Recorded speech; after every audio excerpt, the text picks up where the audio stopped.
All right, first of all, go check out YouTube Bitchute, because there's a ton of videos out there that I just can't put on YouTube. Okay, so EVS must be deplatformed for the safety of our community. The funny thing is that people think EVS, the most milquetoast normie on earth, is such a wrong thinker that he needs to be deplatformed, even killed. When I was on Twitter, I saw 3 death threats against him. This is from Bounding into Comics. Ethan is a guy who draws comics and tells jokes. Is he an asshole? Yes, of course. Sometimes everyone is, or at least can be, but he's also helped raise a lot of money for people who are struggling, and he's helped many people get their start in comics. Yes, he's an asshole, but humans are multifaceted. And there are death threats against him because of sociopaths in the comic industry who hate him with an incandescent passion. They thought they controlled comics. Diversity of thought is haram. They do control comics. They destroyed it because they're soy pussies who hate men and anyone with blonde or red hair. They can't accept that there is an industry outside of the globalist mainstream comic industry. Welcome to Comicsgate. People would rather pay a premium for Ironsights than buy the anti-white mainstream vile hatred. And I know those kind of terms sound weird, like anti-white sounds just vaguely uncomfortable. I don't know any other way to describe what I've seen in comics in the past year. These people are flat out racist. It's like an elephant in the room, but it's so overwhelmingly large that it's time to stop ignoring it. How dare the proletariat don't mindlessly consume our bullshit propaganda. Disney Star Wars is run by literal racist globalists. The Disney trilogy was 8 hours of an English horse-faced Jesus and her crew of beta-orbiting purse puppy token minorities who were waiting for a chance to steal her underwear, masturbate, and cry. Roundhead and Big Nose should have been kept far away from Disney. And it's not really their fault. Woke cancer is what Disney wants. Roundhead and Big Nose are fungible. The old Disney is dead. It has been infested with globalist vermin. They are parasites who they find something to destroy, a target. They invade and then they hire their buddies. Once it's dead, they move on. They're going to kill Disney, and that would have been an asinine statement 10 years ago. Disney should have been a cash cow. Then, in 2015, they made the diverse abortion of Force Awakens, and people said, what the hell is this? Why are you effing me in the A with this feminist globalist yeast infection? You just remade A New Hope, but you made it stupid. You can call us racist, sexist all you want, and I know they love to do that, but it doesn't make it true. And it won't make us pay to watch your commie propaganda. Puddinghead and Honkler the Clown aren't making commercial or even artistic movies. They're making socialist propaganda. You just hate diversity. Let me be clear here. Yes, as you define that term, yes, it's really stupid. You can't serve two masters. Disney has dual loyalties. 1, make good films, or 2, make propaganda. It takes a master to make good propaganda. The best propaganda is so good, it takes you decades to wake up to it. Fox, CNN, and the mainstream media were masters of the game. It took the cattle years to wake up and realize that the hippies were right about some things. Kill your TV. It is brainwashing you. And Antifa was right about some things. Let's eat the rich together, comrades. Let's go get those bankers, right? Oh, wait, the bankers are funding you. Okay, well, let's just ignore the 1% and go eat the 2 to 4%, but only the white ones. Ethan and Itchy don't like Star Wars. We must deplatform them. Go ahead. He gets 1,000 to 2,000 on a live stream. He will get more than that on Dlive. If he sets up a PayPal or some other payment system, he will make more money than he does on YouTube. It'll take a few weeks, but alt media is absolutely booming. And when Odyssey and Gab roll out their live streaming, they're going to be huge. And I'm not saying like YouTube is dead or anything like that. It's not going to happen. But if you're in Comicsgate or the Phantom Menace, the ice is getting thin. EVS, DNC, Yellow Flash, Tug, Nerdrotic, Doomcock, Star Wars Girl, Mecha42, and especially Doug Tenaple. Oh, and Tristan from Nerdist Newsstand. Doug Tenaple has a huge target on his back. All they have to do is start dual live streaming on Gab and Odyssey. I think you're going to build an additional platform to your YouTube audience, because once you're on like Dlive or something, you'd prefer not to switch off to YouTube. So if someone else is on there that is worth listening to, you'll just click over instead of switching platforms entirely.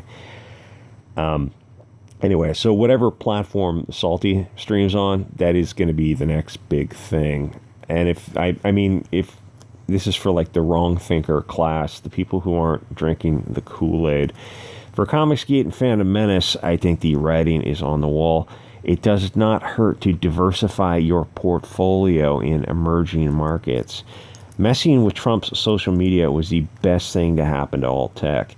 People realized that they would have to find a free speech alternative. Twitter, YouTube, and the Zuckerberg companies are not going to disappear, but they'll just be openly left-wing echo chambers. All right, so Bria Lavorgna and I almost said Steve Young. What's the other guy's name? Something Young. Nothing's going to change until people like Itchy and EVS, purposely misspelled so the algorithm won't pick it up, who've hurled abuse for years, are deplatformed. Period, capital, and nothing's also going to change until... Is English not your first language? Certain parts of fandom have to confront their own racism. This crap has gone on for far too long. We spelled two correctly, but weird. Yes, if you'd like to confront your own racism, now would be a good time to do it. Maybe you guys should start. Those views are echoed by her fellow Star Wars writer Brian Young, not Steve Young. He's also written for StarWars.com in the past, although he hasn't written for the website. He's written for Sci-Fi Wire, so that's a far left nut job. I think you're absolutely correct here. I think you're just absolutely right. Well, of course. And I had a question. Is that supposed to be EVS? I don't think he was ever that skinny. Ever. Cheekbones and jawlines? He says, I've been canceled. I am a victim of cancel culture. I've already been canceled. I'm not working for anybody but you guys. I don't work for anybody but you. I work for myself. I make comic books. I sell them directly to you. You guys see them. You guys see Cyberfrog and Rainbow the Brute. You can't hurt me anymore in any other way except for to deplatform me. Deplatforming means take away my means from speaking to you guys. I listen, love EVS or hate EVS. It doesn't matter. Anyone. I don't want to see anyone deplatformed. Now that threat is a lot weaker than it used to be. Like at this time last year, it would have meant something. But see, Dlive, we thought Dlive was going to be the next big thing. It was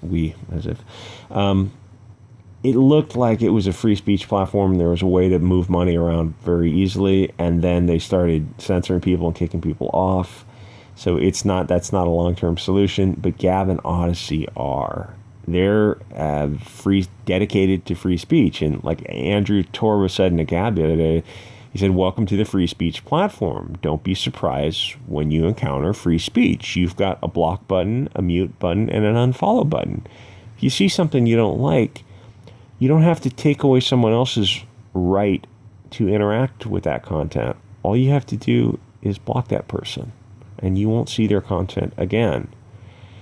Who do you think you are to decide for other people what they may or may not? What did Mark Twain say?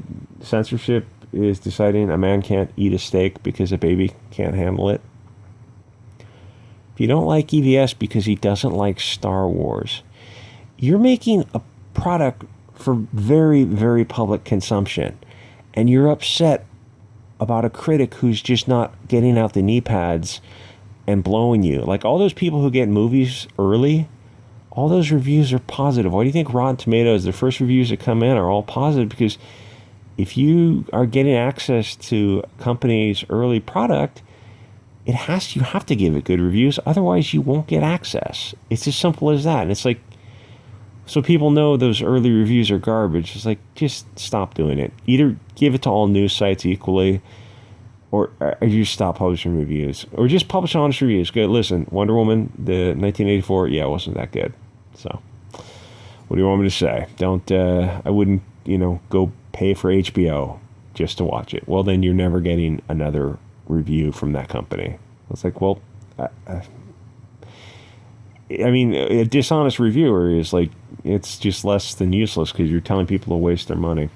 Anyway, I'm saying there's alternate platforms now. Gab and Odyssey, BitChute is going on. So the next platform to get live streaming that is also pro free speech is going to be, oh my God, it's going to be so spicy, and people are going to be, whoever gets it first, Gab or Odyssey, this just the soy outrage on Twitter is going to be so sweet. But here's the thing, I'm not on Twitter. So it's like you can't bully somebody on Twitter if they're not there. You can try, but it's just not as fun. Here's the thing, is they're trying to bully this guy, the bald-headed comic book artist, Ethan, off of a platform. But when they did that to Kelly Marie Tran and who's that, the horse-faced girl with the English accent? Oh, she was in Star Wars. I can't remember her name. They bullied all these women, marginalized and oppressed women. So all the Chads did that, but that was bad. But bullying some guy and deplatforming him so he can't make a living off of YouTube, that's okay because he doesn't like a movie that is shown to critics, where some critics are going to like it, some critics don't like it. Do you guys have any principles at all? No, of course they don't have any principles. Anyway, check out alt media. Check out BitChute, Dlive, Gab, Odyssey, all these other Trova and Rumble, all these other sites. It's good to finally see people moving around. Trump getting kicked off is the absolute best thing that happened to us. And check out Rainbow the Brute on Indiegogo.